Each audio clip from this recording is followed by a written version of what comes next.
Antes de mais, saudar a todos aqui presentes com respeito institucional, devido, reiterando o compromisso solene desta bancada e desta Assembleia para com os superiores interesses da nação moçambicana, na defesa da legalidade democrática e na promoção do bem-estar do nosso povo. Saudamos com elevada honra o presidente Albino Forquilha, cuja liderança firme e estratégica tem consolidado o partido Podemos como força política credível e defensora do Estado de Direito Democrático. Reconhecemos nele um líder comprometido com a legalidade, a ética pública e a justiça social, cuja postura responsável e visionária o projeta como dirigente com perfil de estadista ao serviço do bem comum e da nação. Senhora Presidente, iniciamos hoje a terceira sessão ordinária da Assembleia da República, da 10ª legislatura, num momento particularmente sensível da vida nacional, marcado de desafios complexos e, simultaneamente, por oportunidades históricas de corrigir rotas, elevar padrões de governação e resgatar a dignidade de milhões de moçambicanos que continuam a viver à margem das promessas do Estado. E, pois, neste contexto de elevada responsabilidade política e moral, que nos dirigimos ao país para afirmar com clareza que esta sessão deve ser uma sessão de verdade, de coragem e de compromisso real com os cidadãos. Senhora Presidente, não podemos iniciar esta sessão sem antes expressar a nossa mais profunda solidariedade para com as famílias que perderam entes queridos, bens, casas, machambas e meios de subsistência em consequência das cheias e inundações que têm assolado diversas províncias do país, com particular incidência para as regiões centro e sul do país, concretamente nas províncias de Maputo, Gaza e Sofala, respectivamente, sem descurar a vulnerabilidade crescente do norte, assim como o ciclone Gesane, que assolou a província de Inhambane. Minhas senhoras e meus senhores, Moçambique vive, mais uma vez, a repetição de uma tragédia que já não pode ser tratada como fenômeno meramente natural, porque o sofrimento que testemunhamos é em grande medida consequência de fragilidades estruturais e falhas sistêmicas do Estado. A cada época chuvosa, o país revive o mesmo ciclo de perdas humanas, deslocamentos forçados, destruição de infraestruturas e colapso de serviços básicos. E o que mais dói é que o Estado continua a atuar como se fosse surpreendido por algo que é previsível, recorrente e cientificamente anunciado. O povo precisa de políticas públicas robustas, previsíveis e eficientes. Infelizmente, o que temos observado é uma governação que atua mais na lógica de reação tardia do que na lógica de planeamento estratégico. O Estado continua sem um sistema nacional robusto e eficaz de monitoria, comunicação e evacuação preventiva em zonas de risco. Contudo, não pode o governo continuar a culpar apenas as populações que vivem em zonas de risco, quando o próprio Estado falhou em garantir políticas de habitação e planeamento territorial. Senhores deputados, meus pares, em nome da minha bancada e do povo que representamos, apresento com o coração profundamente consternado as minhas sentidas condolências à família Mulembwe, de modo especial ao compatriota Eduardo Mulembwe, pelo doloroso desaparecimento do seu irmão na cidade de Tete, que neste momento de intensa dor encontre amparo na memória viva do ente querido, na força da união familiar e na fé que sustenta os que sofrem, certo de que esta nossa solidariedade é sincera, total e profundamente humana. Contudo, queremos chamar a atenção de que esta morte não pode nem deve ser tratada como um simples episódio estatístico no rol das fatalidades nacional. Quando uma gestado sucumbe em circunstâncias envoltas em dúvida, num contexto em que se encontra na posse de processos sensíveis, juridicamente complexos e politicamente delicados, o país inteiro é chamado a refletir. Não se trata apenas de uma vida que se perde, Trata-se de um pilar do Estado de Direito que se fragiliza. A magistratura judicial constitui um dos fundamentos estruturantes da República. Nos termos constitucionais, os juízes são os garantes da legalidade, da justiça e da defesa dos direitos fundamentais. Quando um magistrado morre sob circunstâncias que suscitam questionamento, a exigência não é apenas emocional, é institucional. É preciso dizer com clareza, sempre que um juiz tem sob sua responsabilidade processos considerados quentes, envolvendo interesses econômicos, políticos ou criminais, de elevada sensibilidade à sua segurança, deixa de ser uma questão pessoal e passa a ser matéria de segurança do Estado. A proteção dos magistrados não é um privilégio, é mecanismo de preservação da democracia. A fragilidade da proteção institucional dos magistrados compromete a independência judicial, pois o medo corrói a imparcialidade. A confiança pública, pois a sociedade questiona se esta está segura. A estabilidade institucional, pois um sistema judicial vulnerável gera insegurança jurídica. Por isso, é urgente que se avance para medidas concretas, como o reforço da segurança pessoal e institucional, garantias efetivas de proteção das suas famílias, mecanismo independente de investigação, sempre que o magistrado seja vítima de morte ou atentado. Não podemos normalizar o anormal. A morte de um juiz, em qualquer circunstância duvidosa, não pode ser encerrada com comunicados lacônicos ou explicações apressadas. A sociedade moçambicana tem o direito de conhecer a verdade. A opacidade alimenta especulações, a transparência constrói confiança.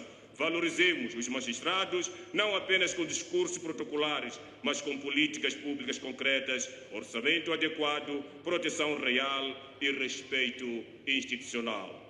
Um Estado que não protege seus juízes compromete o próprio futuro. Que a memória do juiz Mulembwe sirva como um ponto de inflexão para nunca mais se trate com normalidade aquilo que, pela sua natureza, exige rigor, responsabilidade e verdade. Ao mesmo tempo, não podemos, como representantes do povo, calarmos-nos perante acontecimentos que revelam um país mergulhado numa crise profunda de segurança pública, intolerância política e colapso moral do Estado de Direito. A tentativa de assassinato contra o jornalista Carlitos Cadangue não pode, sob nenhuma perspectiva séria, ser tratada como um episódio isolado. Não é apenas um atentado contra um cidadão, é um ataque frontal à liberdade de imprensa, à democracia e ao próprio Estado de Direito. A comunicação social representa o poder de informar, fiscalizar, denunciar e construir consciência pública. É através dela que a sociedade conhece os atos do poder político, econômico e administrativo. Contudo, esse poder não pode ser cortado, não pode ser sequestrado por interesses obscuros, não pode ser intimidado pela violência. Não se pode hipotecar a liberdade de informação. Não se pode calar vozes apenas porque transmite verdades incômodas. E, acima de tudo, não se pode relativar o direito à vida, que é o fundamento de todos os demais direitos. Minhas senhoras, meus senhores, a Constituição da República de Moçambique consagra de forma inequívoca a inviolabilidade da vida e garante a liberdade de expressão, de imprensa e o direito à informação. Estes não são favores concedidos pelo Estado, são garantias constitucionais que vinculam o próprio Estado. O jornalista, ao exercer a sua função, não está a afrontar o poder, está a cumprir um dever social. Quando um jornalista é atacado, não se agride apenas uma pessoa, agride-se o direito coletivo do cidadão de serem informados, agride-se o pluralismo, agride-se a democracia. É neste contexto que, nesta sessão, levaremos a discussão dos instrumentos legislativos de extrema sensibilidade institucional, os projetos de lei atinentes à comunicação social e ao Conselho Superior da Comunicação Social. Que fique claro, qualquer tentativa legislativa que fortaleça a ética, a transparência, a responsabilidade e a proteção efetiva dos profissionais de comunicação social terá o nosso apoio. Mas se esses instrumentos vierem revestidos de mecanismos que direta ou indiretamente sirvam para proteger os que tentam calar jornalistas, instrumentalizar a censura, fragilizar a independência editorial ou criar instrumentos de perseguição política, então a posição da bancada parlamentar do Podemos será inequívoca. Votaremos contra. Não aceitaremos leis que disfarcem o controle sobre argumento de regulação. Não aceitaremos a instrumentalização do Conselho Superior da Comunicação Social para limitar o pluralismo ou legitimar silenciamentos. Não aceitaremos normas que criem ambientes de medo, autocensura ou submissão editorial. A tentativa de assassinato contra Carlitos Gadangue é um alerta, é um sinal de que há forças que preferem o silêncio à verdade. Mas o Parlamento não pode ser cúmplice por ação ou omissão de qualquer arquitetura legal que legitime essa lógica. O Podemos reafirma: a vida é inviolável, a liberdade de imprensa é irrevogável, a verdade não pode ser criminalizada. Defenderemos nesta sessão uma comunicação social livre, plural e protegida, porque quando se tenta matar a voz de um jornalista, tenta-se ferir a consciência da nação. E uma nação consciente não se rende ao medo. Senhores deputados, repudiamos com absoluta veemência o assalto à residência do presidente do Partido Podemos e a tentativa de assassinato do secretário do Conselho Provincial de Manica, atos que não podem ser tratados como simples crimes isolados, mas como graves sinais de intimidação política e ameaça ao pluralismo democrático. A violação do domicílio de um líder político atinge não apenas o patrimônio privado, mas a dignidade familiar, a segurança pessoal e os fundamentos do Estado de Direito. E tentar contra a vida de um dirigente constitui um ataque ao direito à democracia e ao direito de participação política. Não podemos normalizar a violência como instrumento de disputa ideológica. Exigimos investigação célere, independente e transparente, responsabilização exemplar dos autores e garantias reforçadas de segurança, pois permitir que o medo substitua o debate é fragilizar a própria República. O Podemos não se deixará intimidar e reafirma que a política deve ser espaço de ideias, não de agressões, e que defender a vida e a segurança dos seus dirigentes é defender a democracia moçambicana. Estendemos a nossa solidariedade inabalável à população de Cabo Delgado, que continua a suportar o peso do terrorismo, das deslocações forçadas e da fragilização social, num contexto em que o Estado tem o dever constitucional inequívoco de garantir a segurança, a integridade territorial e a proteção dos seus cidadãos. O terrorismo não é um fenômeno espontâneo, pressupõe financiamento, logística e redes de cumplicidade, que existe investigação séria, inteligência estratégica e responsabilização efetiva dos autores morais e materiais. A prolongada instabilidade na província revela falhas estruturais de governação, sobretudo quando, paralelamente à exploração intensiva de recursos naturais e a presença de forças estrangeiras ao abrigo de acordos de cooperação, as comunidades locais permanecem deslocadas, vulneráveis e excluídas dos benefícios econômicos. Neste contexto, declarações públicas que aparentam distinguir Cabo Delgado do restante território nacional são politicamente infelizes e juridicamente sensíveis, pois a Constituição consagra a unidade e a indivisibilidade do Estado moçambicano, conflituando com a declaração do Presidente da República, que passo a citar. E temos lá, neste momento que estamos a falar, cerca de 5.000 trabalhadores, dos quais 80% são moçambicanos e cerca de 40% são da província de Cabo Delgado. Fim da citação. Demonstrando de forma clara e inequívoca que Cabo Delgado não é Moçambique. Contudo, distintos convidados, qualquer narrativa que sugira segmentação territorial, ainda que retórica, pode reforçar percepções de marginalização histórica e fragilizar a coesão nacional. Cabo Delgado não é uma realidade à parte, é parte integrante da República com igual dignidade constitucional e igual direito à proteção e desenvolvimento e justiça. O país exige, portanto, um posicionamento de Estado que não seja meramente discursivo, mas verdadeiramente operativo e estruturante, assente na transparência rigorosa da gestão dos recursos naturais que abundantemente existem em Cabo Delgado: rubis, turmalinas, tântalo, grafite e petróleo. Riquezas que, paradoxalmente, parecem recordar o executivo da existência da província apenas quando se trata de exploração econômica, mas se converte em silêncio e esquecimento quando estão em causa direitos, segurança e dignidade das suas populações. Não é aceitável que os recursos que deveriam impulsionar o desenvolvimento local se transformem em fatores de vulnerabilidade, instabilidade e exclusão social. A legitimidade do Estado mede-se pela sua capacidade de proteger a todos os seus cidadãos, sem distinção territorial. Cabo Delgado é Moçambique, uno, indivisível e merecedor de plena soberania, segurança e desenvolvimento sustentável. Por isso, reafirmamos solidariedade inabalável à população de Cabo Delgado, que continua a sofrer sobre terrorismo e abandono institucional. Na saúde, Senhora Presidente, solidarizamos-nos de forma firme e consciente com os profissionais de saúde que, em meio a condições profundamente adversas, falta de equipamentos, escassez de medicamentos, atrasos salariais, precariedade estrutural e sobrecarga laboral, continua com elevado sentido de missão a salvar vidas. É preciso dizer com clareza: o sistema de saúde moçambicano tem sido sustentado, em grande medida, pelo sacrifício humano dos seus profissionais, médicos, enfermeiros, técnicos de laboratório, parteiras, agentes comunitários e pessoal de apoio. Tem trabalhado em condições que, em muitos casos, violam padrões mínimos de dignidade laboral.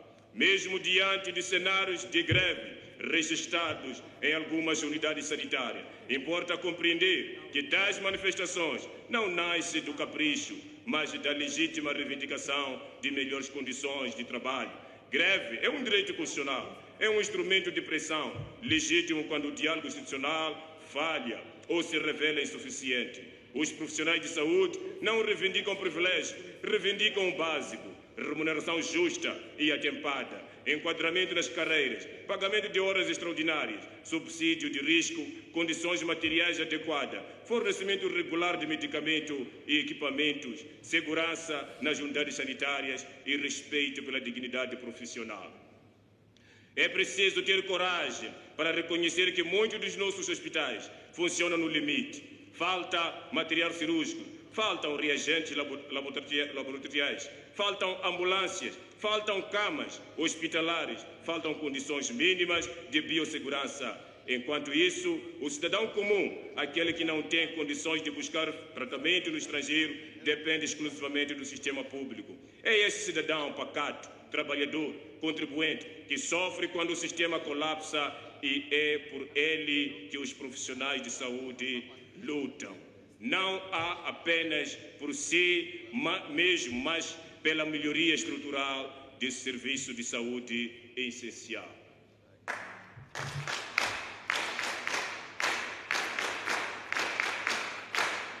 A crítica ao Executivo é inevitável, é necessária. A saúde não pode ser tratada como despesa secundária, é investimento estratégico. Um país doente não produz, não aprende, não cresce. Orçamentos desequilibrados, prioridades distorcidas e má gestão administrativa acabam por penalizar o setor mais sensível da sociedade.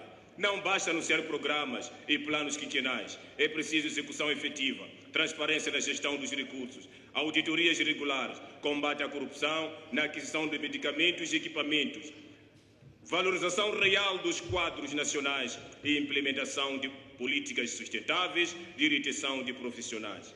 O arranque de mais um ano letivo, marcado para o dia 1 de março, deveria ser um momento de esperança coletiva, de renovação, de compromissos com o futuro e de reafirmação do papel transformador da educação como direito fundamental e instrumento estruturante do desenvolvimento.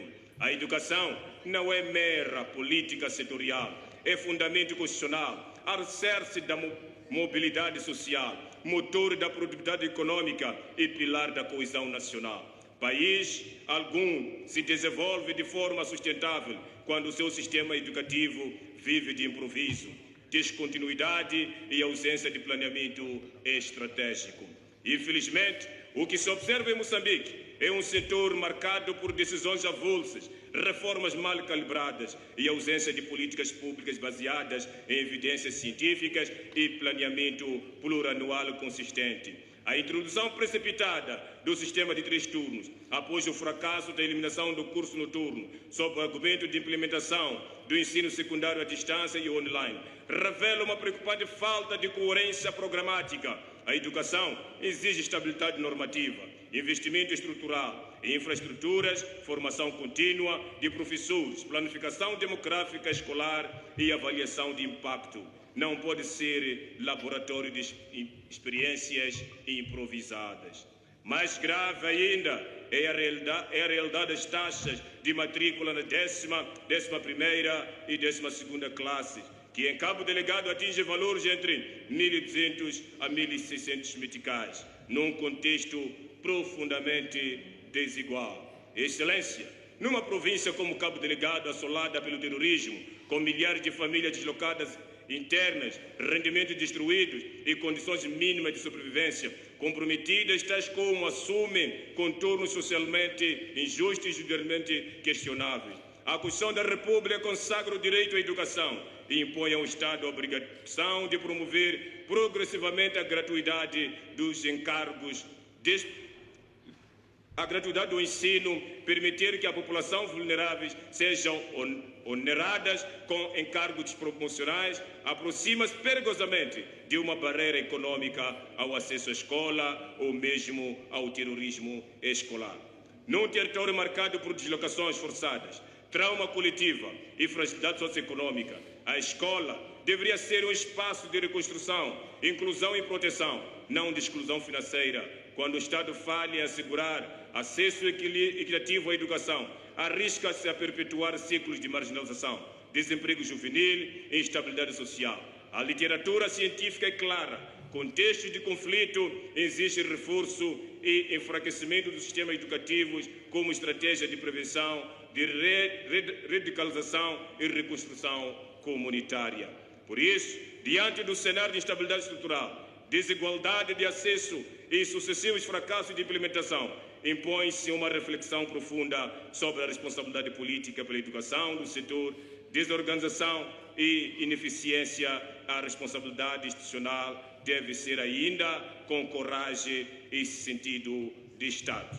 Senhores deputados e meus pares, Moçambique está a assistir em tempo real ao risco de ver o seu maior empreendimento industrial a entrar em hibernação, enquanto o povo continua sem respostas claras sobre quem negociou, o que, em que termos, com que estudo de impacto e, sobretudo, qual é o plano do Estado para proteger empregos, receitas, fornecedores nacionais e estabilidade macroeconômica. O FMI já advertiu que a suspensão da Mosal representa riscos relevantes para a economia, o que confirma que não estamos perante um assunto da empresa, mas sim um assunto de Estado. A polêmica central tem nome: energia. O país que possui recursos energéticos estratégicos e uma grande hidroelétrica, a HCB, vê-se encurralado numa equação onde, por falta de acordo, um ato industrial de escala continental ameaça parar, por não conseguir energia suficiente e acessível. Exatamente o tipo de problema que um Estado sério deveria antecipar com planeamento, diplomacia econômica e defesa do interesse nacional. É aqui surge a pergunta que o povo faz e que esta casa não pode evitar. Como é que um projeto apresentado durante anos como vitrine do desenvolvimento chega ao ponto de ficar dependente de negociações falhadas e soluções de curto prazo? A Mosal foi celebrada como símbolo de investimento e do crescimento das exportações, mas agora a pressão aperta, percebemos a verdade. Desconfortável quando o contrato social não é bem desenhado, o país fica com risco e perde as garantias. Distintos convidados, permitam-me, antes de concluir, saudar a Assembleia da República por ter sabido estar à altura das circunstâncias durante o período das cheias que assolaram diversas regiões do país. A mobilização solidária, o acompanhamento às populações afetadas e os gestos concretos de apoio demonstraram que esta Casa pode e deve ser mais do que espaço de debate, deve ser um instrumento vivo de proximidade ao povo, sobretudo nos momentos de dor coletiva. Dirijo igualmente uma palavra de reconhecimento à Presidente da Assembleia da República pelo esforço visível de afirmar esta instituição como um verdadeiro espaço de representação plural, diálogo democrático e fiscalização responsável, e não como palco de exibição ou apropriação institucional por qualquer grupo que seja. Porventura, se considere proprietário das estruturas do Estado. As instituições pertencem ao povo moçambicano, não a partidos, não a elites, não a maiorias circunstanciais. Que esta Casa continue a afirmar-se como o templo da democracia, onde a divergência é respeitada, a fiscalização é exercida com coragem e o interesse nacional prevalece sobre convivências políticas. Só assim honraremos o mandato que nos foi confiado, reforçaremos a confiança dos cidadãos e da República. Senhora Presidente, Excelência, o povo moçambicano não exige promessas, exige resultados.